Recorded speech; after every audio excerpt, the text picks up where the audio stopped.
السلام علیکم، اردو ڈیزائنر کے اس ویڈیو میں خوش آمدید۔ اس ویڈیو میں ہم اپڈیٹ کے بارے میں بات کریں گے۔ اس مائنر اپڈیٹ میں ہم نے صرف 2 آپشنز کا اضافہ کیا ہے۔ اپڈیٹ کا نمبر ہے 404359۔ تو چلیے دیکھتے ہیں اس میں جو 2 آپشنز ہیں وہ کون کون سے ہیں۔ پہلے نمبر کا آپشن جو ہے وہ ہے پین ٹول۔ اس کو نکالنے کے لیے آپ شیپ یا اسپیشل ٹیکسٹ کی کیٹیگری سے کوئی بھی فائل اس کو ڈاؤن لوڈ کریں گے۔ تو یہاں سے میں نے ایک شیپ سلیکٹ کی ہے، نیچے آپ کے پاس ایک آپشن آئے گا ایڈٹ، اس پر کلک کرنے سے یہ آپ کو پین ٹول کی سیکشن پہ لے کے جائے گا۔ ایڈٹ کرنے سے آپ یہاں سے شیپ کی جو اوریجنل حالت ہے اس کو چینج کر سکتے ہیں اپنی مرضی کے ساتھ۔ انشاءاللہ اس کے بہت سارے آپشن ہیں، اس کو نیکسٹ ویڈیو میں ڈیٹیل کے ساتھ ڈسکس کریں گے کہ کون سی آپشن جو ہے وہ کس لیے استعمال کی جا سکتی ہے۔ اس کے علاوہ ایک اور آپشن کا اضافہ کیا ہے ہم نے، لیئر پینل میں جو لیئرز ہیں اس کی پہچان کا دیکھنے کے لیے میں یہاں سے مائی ڈیزائن میں ایک ڈیزائن اوپن کرتا ہوں اور یہاں پر آپ دیکھ سکتے ہیں بہت سارے اس میں ٹیکسٹ وغیرہ ہیں،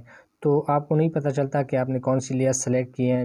جیسے آپ اس کو سلیکٹ کر لیتے ہیں، آپ لیئر میں دیکھتے ہیں تو لیئر آٹومیٹکلی اس چیز کو اوپر لے کے آتی ہے، آپ کو دکھاتی ہے کہ یہ جو لیئر ہے یہاں پر ہے۔ تو یہ 2 آپشنز ہم نے اس نئے اپڈیٹ میں شامل کی ہیں۔ انشاءاللہ اپڈیٹ کا ایک نیا سلسلہ شروع کرنے والے ہیں۔ آنے والے وقت میں آپ کے پاس چھوٹے چھوٹے اپڈیٹ آئیں گے اور اس میں مختلف ٹولز اور فیچرز کا اضافہ ہوگا۔ تو یہ تھی اس اپڈیٹ کا احوال۔ انشاءاللہ ایک نئے اپڈیٹ ویڈیو کے ساتھ، تب تک کے لیے اللہ حافظ۔